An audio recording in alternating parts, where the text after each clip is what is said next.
సమూయేలు రెండవ గ్రంథం మొదటి అధ్యాయం 21 చివరి భాగంతో మన ధ్యానాన్ని ఆరంభిద్దాం.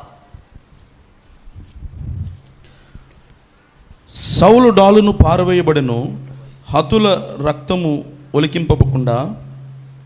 అట్లా ఎందుకు అవుతుంది అబ్బాయి? ఒక మైక్ పెట్టగానే కులోమని నడిచేస్తుంది ఏంటి?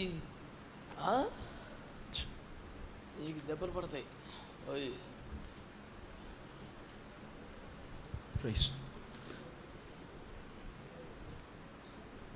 తైలము చేత అభిషేకింపబడని వారిదైనట్టు సౌలు డాలును పారవేయబడెను.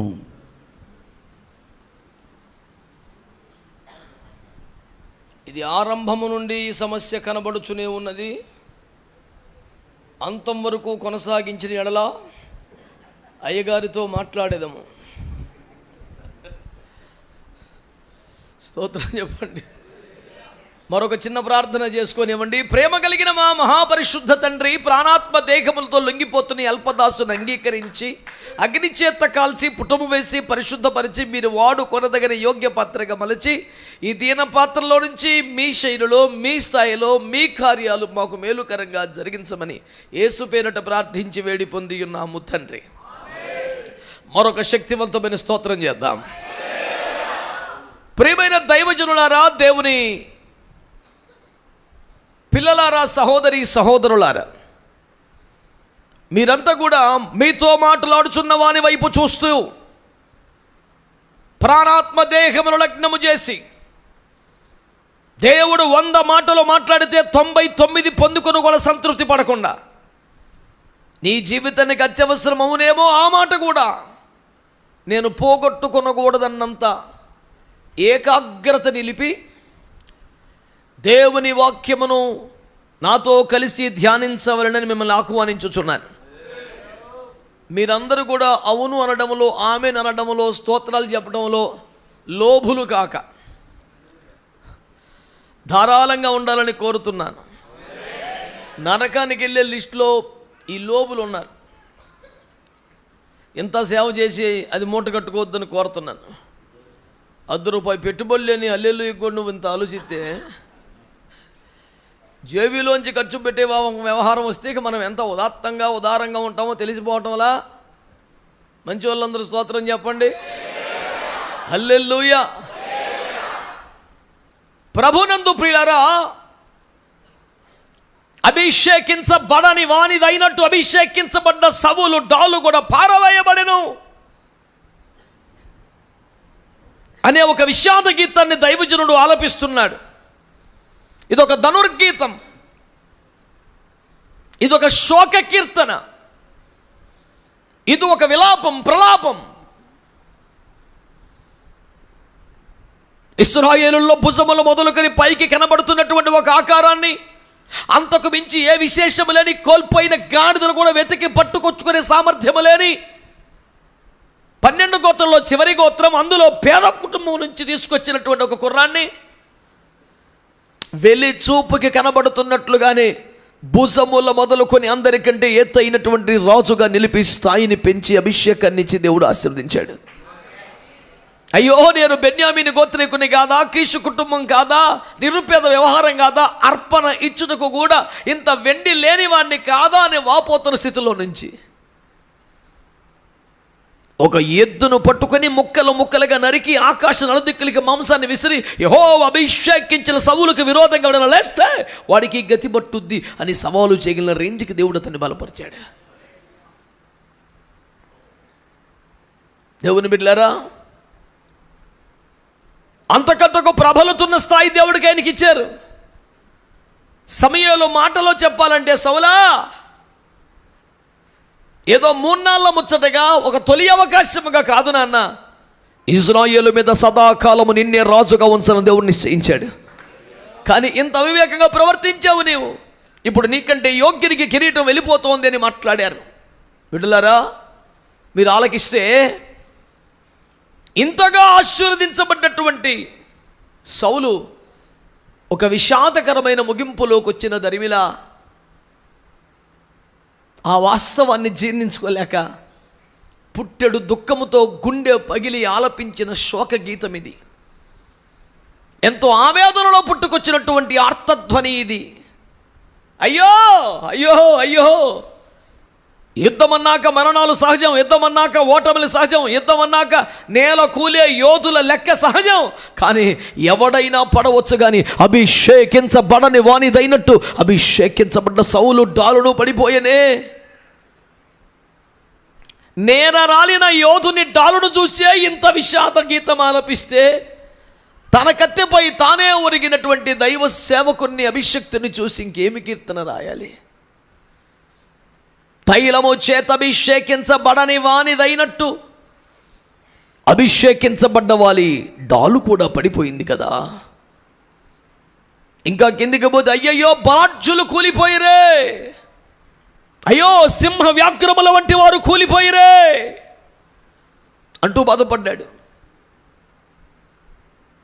ఒక్క పేజీ అవతలకు పోతే 3వ అధ్యాయంలో ఇప్పుడు అక్కర్లేదు, కానీ అబ్నేరు మరణాన్ని గురించి మాట్లాడుతూ సుమారు 33-34 వచనాలలో దావీదు అంటాడు, అయ్యో నీ చుడకొడు మరణించినట్లు నువ్వు మరణింప తగదే. ఇక్కడ సౌలుకైనా అక్కడ అబ్నేరుకైనా ఒక మనిషిగా మరణం సహజం.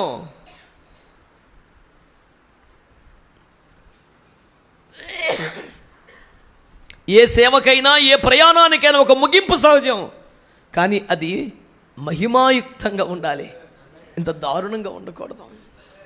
అయ్యయ్యయ్యో నీ చుడొకడు మరణించినట్లు మరణింప తగదే. మరణం సహజం, కానీ అది మహిమగా ఉండాలి, ఘనతగా ఉండాలి, ఆదర్శంగా ఉండాలి, అందరూ గొప్ప సాక్ష్యము చెప్పేదిగా ఉండాలి. ఇట్టి మరణము నాకును సంప్రాప్తమగునుగా కానీ కోరుకోవాలి. భక్త దావీదు ప్రార్థనలో ఆ మాట మీరు గుర్తుంచుకున్నారా? నీతిమంతుల మరణం వంటి మరణము నాకు సంభవించునుగాక అని ప్రార్థన చేయటం గుర్తుందా మీకు?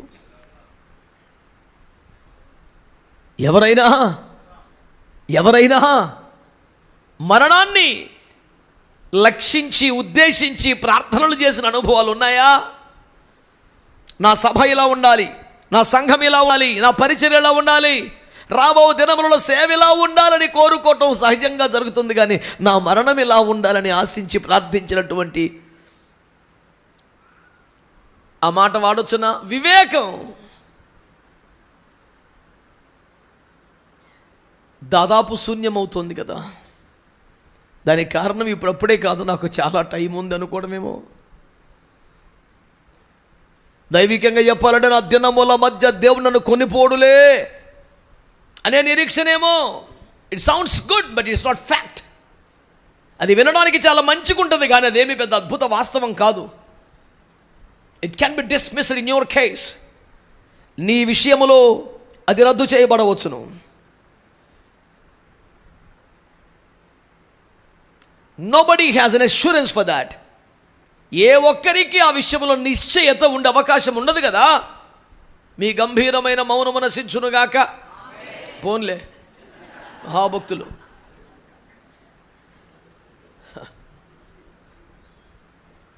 మీరేలా నిరుపయోగ మౌనమును శ్మశాన వైరాగ్యమును ప్రదర్శించెదరు. పునరుద్ధానుని సన్నిధిలో ఇట్టి శ్మశాన వైరాగ్యము న్యాయమా? ప్రజలారా, భక్తులారా, స్వరమెత్తి దేవునికి.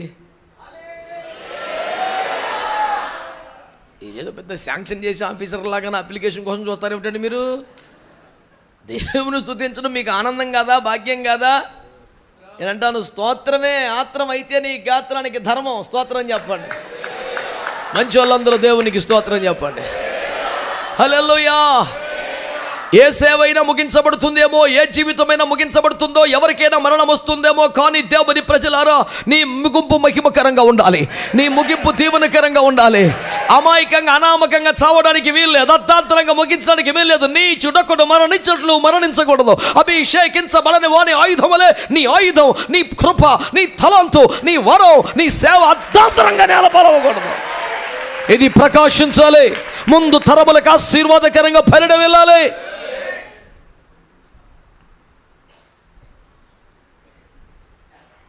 నా విషయమే గాక మీలో ప్రతివారి విషయంలో ఇలాంటి విశాలమైన ఉదాత్తమైనటువంటి అభిలాష కలిగి, భారము కలిగి, ఒకంత ప్రార్థన కూడా చేసి ఈ పరిచర్య మీకు చేస్తున్నాను. మునుపటి కంటే అధికమైన మేలు మీకు కలుగు చేసేదని వాగ్దానం అనుకున్నది. ఆమేన్, ఆమేన్. కీడు చూడకుండా మేలు చూస్తూ బ్రతికే దినాలు దేవుడు మనకు వాగ్దానం చేశాడు. హృదయము తృప్తి పొంద తగిన మేలు చేస్తానని దేవుడు ఒక వాగ్దానం చేశాడు. ఈ మాట ₹1,00,00,000 మీరు మనసులో పెట్టుకోండి, ధ్యానం చేయండి, ప్రార్థన చేయండి, పాట రాయండి, ప్రసంగం రాయండి. ఆ లైన్ గుర్తుపెట్టుకో, హృదయము తృప్తి పొంద తగిన మేలు అనండి. మనకు అన్ని ఎన్నో మేలులు జరుగుతాయి. ప్రతి మేలు హృదయాన్ని సంతృప్తి పరచదా? కొన్ని ఉంటాయి, తలుచుకుంటే పొంగిపోద్దు హృదయం. మిగతావేవి మేలులు కాదు అనలేము. మేలుతో నా హృదయంను తృప్తిపరిచి ఉన్నవని 103వ కీర్తనలో పదం మీకు గుర్తుంది కదా. అన్ని మేలులు హృదయాన్ని తృప్తిపరచవు, హృదయాన్ని సంతృప్తి పరచదగిన మేలులు కొన్ని ఉంటాయి. ప్రసంగీకులకి ఇది ఖచ్చితంగా ధ్యానాంశం. ఏదో కొన్నిసార్లు వండి వడ్డిస్తాం, కొన్నిసార్లు స్వయం పాకానికి సరుకిస్తాం. దేవునికి స్తోత్రం. అన్నీ స్వీకారం. హల్లెలూయా. మాట్లాడడం లేదు భక్తులు గట్టిగా. హల్లెలూయా. ప్రభువునందు నాకు అత్యంత ప్రియులారా, మీరు ఆలకిద్దాం. ఈ పూట దేవుడు నాకు అనుగ్రహించిన ఒక భారం, సందేశం ఏమిటంటే, అభిషక్తుల ఆయుధాలు అభిషక్తులు లేని వారిలాగా పడిపోకూడదు. అలా జరగటానికి వీల్లేదు అనే ఒక కసి కలిగి, రోషం కలిగి ఈ మాటలు మీతో పంచుకుంటున్నాను. మీరు దేవుని చేత పిలువబడ్డారని, అభిషేకించబడ్డవారని దేవుడు ఏదో ఒక ఆయుధాన్ని, తలాంతుని మీ చేతిలో పెట్టి తన రాజ్య వ్యాప్తి కొరకు వాడుకొనుచున్న యోధులు మీరేనని, మీకు అనుగ్రహించబడ్డ ఆయుధం మరింత పొదనెక్కాలి. కత్తి చేతి కంటుకొనున్నంతగా శత్రువును నర్రకాలి. అంతే తప్ప అభిషేకించబడని వానిదైనట్టు నేల రాలకూడదు అనే ఒక ఆశ కలిగి ఈ పరిచర్య మీకు చేస్తున్నాను. కృపగల దేవుడు కార్యసిద్ధి కలుగు చేయునుగాక. సంతోషంగా విశ్వాసంతో గట్టిగా ఆమేనండి. హల్లెలూయా. ఈ మాటలు నేను మీతో పంచుకుంటున్నప్పుడు బహుశా మీలో ఒకరికో ఇద్దరికో కొద్ది మందికో నాకేమంత పదునైన ఆయుధము లేదు, నాకేమంత బలమైన ఆయుధము లేదు, నేనంత పెద్ద యోధునేమీ కాదు, సాధించిన విజయాలు కూడా ఎక్కువేమీ కాదు అని ఒక ఆత్మ నూన్యత భావం కలిగితే మీరు పొరబడుచున్నారు. అది కాదు. సౌలు ఆయుధము లేకపోవచ్చు కానీ దావీదు రాయి అతనికి చాలు గొల్లియాతు కానీ సావలు కొడతాడు. కొట్టా గట్టిగా హల్లెలూయా. ఇన్ఫ్యాక్ట్ సౌలు ఆయుధాలు మనకి సెట్ అవ్వవు. నేను ఒక మన గోదావరి భాషలో చాలా సింపుల్గా చెప్పనా, మన రాయి మనకు చాలరా బాబు. గట్టిగానండి. ఆడికత్తి మనకుంటే బాగుంది, ఈ డాలు అవి మనకి సెట్ అయ్యి సావో. మనం ఆశపడి తెచ్చుకున్న వాళ్ళు ప్రేమతో ఇచ్చినా వేసుకున్నాక నడక్కుదరదు మనకి. భూమికి జాండు ఉంటాడు, స్తోత్రం హల్లెలూయా. భూమికి జాండు ఉంటాడు దావీదు, ఏవో సోలు భుజాలు మొదలుకొని పైకి ఉంటాడు పెద్ద మనిషి. ఏమండి, ఒరే అతడు బాల్యం నుండి యుద్ధాభ్యాసం చేసిన వాడు, ఏమో బాలుడివి, నీకు వద్దు నాన్న, ఎందుకురా రిస్క్, వెళ్ళిపోతారా వెనక్కి వెళ్ళిపోరా అని చెప్పి అన్నాడు. ఈ వెనక్కి వెళ్ళలేడు మనిషి, ఇంకెదరికి వచ్చేస్తున్నాడు. దేవునికి స్తోత్రం. అప్పుడు ఏమన్నాడంటే, సర్లే యుద్ధం అన్నాక యూనిఫామ్ ఉంటుంది, డ్రెస్ ఉంటుంది, ఏదో అడ్డగోలికి వెళ్ళిపోవటం కాదు, వేసుకో అన్నాడు. అవి వేసుకుంటేనేమో వీడికి 2 రెట్లు కొలత. అవి వేసుకొని ₹1,00,00,000 మనందరికీ కూడా జీవితకాలం సరిపోయాడు. అక్షరం ఒకటి చెప్పాడు, ఈ సామాగ్రి నాకు వాడుకలేదు. స్తోత్రం చెప్పండి. అది ఎవర్ గ్రీన్ స్టేట్మెంట్. ఎవరికైనా ₹1,00,00,000 ఈ సామాగ్రి నాకు స్తోత్రం. మనకేం వాడుక? మన వడిసలే, మన రాయే, మన కర్ర, ఏసు రక్తం ఇచ్చేయి. ఇప్పుడు శత్రువు పెద్దోడయ్యాడు కాబట్టి మన ఆయుధాలు మారటం కుదరదు. అబ్బే అడు గొల్లియాతుగాడైనా సరే, సింహమైన ఎలుగుబంటి అయినా సరే, ఇదే లెక్క మంది. సమస్యను బట్టి మన ఆయుధాలు, మన వరాలు ఉన్న దానితోనే. ఎదురొచ్చిన ఎవడైనా యేసు రక్తమే జయం. సండే స్కూల్ పాట పడిన సులువు, గుమా గుమాకే మారా అంతే, తిప్పి కొడతామే, యేసు రక్తమే జయం.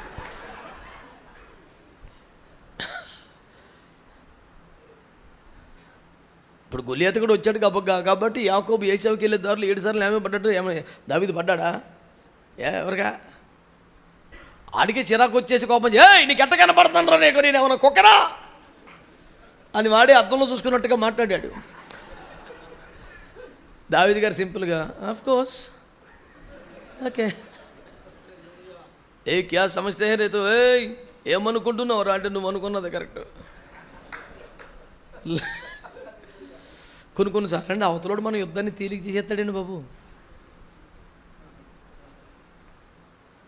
మనం ఏమనుకోవాలి బాబు, ఇంత బేపచ్చంగా ఉన్నాడు బాబు, ఇప్పుడు ఎలాగా, ఇది సింహమా ఖడ్గమృగమా చిరుత పులియా లేకపోతే పెద్ద పులియా, ఇది ఏమగును అంటే లేదు కోకనం నాడు చెప్తుంటాడు. మరి భలే మంచి మాట చెప్పేవారు బాబు నువ్వు. హల్లెలూయా. అసలు మన కొరకు ఆడు ఉప్పు అందిస్తుంటే ఏసు రక్తం ఏం చెయ్యం. హల్లెలూయా. మంచి హుషారుగా మీ ముఖం లేదు ఏమిటండి ఇంకాను. సవులు కత్తి నాకు లేనందుకు నాకు చింత లేదు, వాడికి మించిన డాలు నా దగ్గర, వడిసెల నా దగ్గర, రాగి నా దగ్గర ఉంది. నేనేరుకొచ్చిన 5 రాళ్ళలో 4 మిగిలే ఉన్నాయి అని చంపి పారేశాను. యేసు రక్తం ఏం చేయు.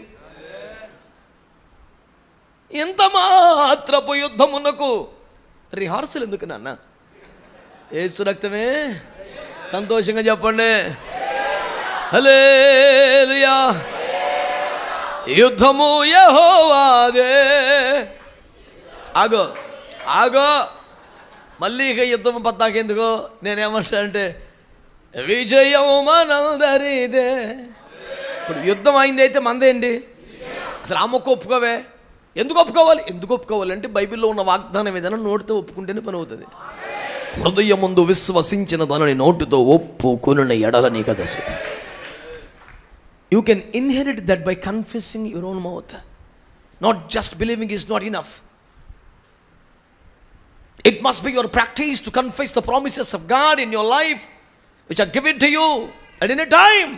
అదే సమయమైన నీ జీవితంలో దేవుడు నీకు ఇచ్చిన వాగ్దానం నోటితో ఒప్పుకొనుట చేతనే. వాగ్దానం ఎత్తి ప్రార్థన చేయటం మీరు మర్చిపోతారేమోనగా దాన్ని ఒక పాట రూపంలో పెట్టి కూడా వదులుతాం. లేదా మనం బాగా పాడగలమన్నా లేదా వేయవచ్చమన్నా మనకు తెలియదు మన మ్యాటర్ ఏంటో. స్కూల్లో టీచర్స్ పాఠాలు చెప్పడానికి పాటలు పాడతారు చిన్నపిల్లలకి, పెద్దవాళ్ళు కాదు. చిట్టే చిలకమ్మ అమ్మ కొట్టిందా ఆ పాట ఏమంటే ఆకాశవాణి A1 రేడియో కళాకారునికని టీచరే బాగా పాడుద్ది. ఇప్పుడు సింగరా పాఠం పాటగా అయితేనే గుర్తుంటుంది. సంగీతానికి ఉన్నటువంటి గమ్మత్తది, శక్తి అది. ఒక పాటకైతే పిల్లోడికి చెప్పొచ్చు, చేతులు కట్టుకు చెప్పు చిట్టి చిలకమ్మ అమ్మ కొట్టిందా అని చెప్పు, వాడు మర్చిపోతాడు. చిట్టి చిలకమ్మ అమ్మ కొట్టిందా. పాఠం పాటగా అయితే గుర్తుంటుందని వాగ్దాన గీతం రాయడమే తప్ప మాకేమన్నా మేము పాడి చచ్చిపోతాం ఇటు మేము. మన టీవీలోనే ఎక్లేజ్గా పాడే వాళ్ళు బోల్డ్ ముందు ఉండగా మాకు ధైర్యం ఎక్కడుంది అసలు. దేవునికి స్తోత్రం. అర్థమైందా విషయం? మాట్లాడతలేదు మీరు. ఎక్కడి నుంచి వచ్చి పడిపోయిందో కొత్తగా మౌనం నాశనం అయిపోను. ఎడ తెచ్చుకున్నారు కొత్తగా ఇటు పోయారు వచ్చి ఈ మధ్య ఏమన్నా వేరే వెళ్ళారా? దేవుని స్తోత్రం. ఇవన్నీ తెచ్చుకొచ్చారా? ఆ డబ్బులు ఆ కత్తి అవి నీకు సెట్ అవ్వదు. నీ రాయే నీకు కరెక్ట్. మంచి వాళ్ళందరూ స్తోత్రం చెప్పండి. అందుకేనేమో వేరొక చేలులోని వారికి నువ్వు కనబడకపోవటే మంచిదని రూతు గ్రంథం 2:22 చెప్పాడు. దేవునికి స్తోత్రం. మాట్లాడతలేదు మీరు మళ్ళీని. హల్లెలూయా. IFJలో మౌనం నిషేధం. గట్టిగా ఆమె నేను చెప్పండి. అట్లాంటిది కూటమేమి లేదు ఇక్కడ. మొత్తం అందులో నోరు తెరవలసిందే. నా నాలుక గొంతు తెరిచిన సమాధి అన్ను ఫీల్ అయినా సరే తెలుగు పర్లేదు. ప్రభు అందులో అమృతం పోసి నెట్టని బాగు చేస్తాడు. దేవునికి మహిమ కలుగునుగాక. అభిషేకించబడని వానిదైనట్టు అభిషేకించబడ్డ వారి డాలు పక్కన పారవేయబట్టడానికి వీల్లేదు. ఏ దైవజనుడు పక్కన పెట్టబడకూడదు. ఏ దైవజనుడు ఆయుధం పక్కన పెట్టకూడదు. ప్రతివారు పదునెక్కాలి. యుద్ధమందు శూరులై ప్రభువించాలి. కనబడుతుండే అమ్మో అది గిద్దోను ఖడ్గమైతే పారిపోదామని శత్రువు కనిపించాలి. వాడబడుతున్న ఆయుధముగా నీవు ఉండాలి. నీకు అనుగ్రహించబడ్డ ప్రతి తలంతు అభిషేకించబడ్డ డాలై దూసుకెళ్ళి శత్రువుని వణికించాలి, శిబిరాన్ని కదిలించాలి, విజయాన్ని సాధించాలి. ఈ కృప దేవుడికి అనుగ్రహించునుగాక. హల్లెలూయా. ప్రియులారా, దేవుని సేవకులారా, అభిషేకించబడ్డవారు అలిపోవటం ఏంటి, పడిపోవటం ఏంటి? గత సంవత్సరంలో ఒక 2 సంవత్సరాల క్రితం నేను చేసిన ఒక పాట మీరు వినే ఉంటారు. అయ్యో అయ్యో ఎలా ఇలా అని ఒక పాట యూట్యూబ్లో ఉంది, మీరు చూసి ఉంటారేమో. అందులో నేను తారలే రాలితే ఎలా, రథాలే కూలితే ఎలా, తండ్రులే తప్పితే ఎలా అంటూ విలపించాను. అదొక ఆలాపన కాదు, కేవలం విలాపమే. ప్రియులారా, గమనిస్తున్నారా? అభిషేకం లేని వాళ్ళు, పిలువబడిన వారో, ఏర్పరచబడిన వారో, అభిషేకం కాని వాళ్ళు అయితే పోనీలే, సహజం అనుకోవచ్చు. మనిషి అన్నాక పొరపాట్లు సహజం అంటాడు ఒకడు. మరి రైలు నడిపేవాడు కూడా మనిషే కదా. ఆ లోకో పైలట్ తప్పు చేస్తే మనిషి అన్నాక తప్పు చేయటం సహజమని అతనికి మామూలుగా లైట్ తీసుకుంటారా అండి? దేవునికి స్తోత్రం. ఇంకేది పూనుకొని ఇవ్వకుండా దేవునికి స్తోత్రం. మెలకువగలిగిన వారై హల్లెలూయా.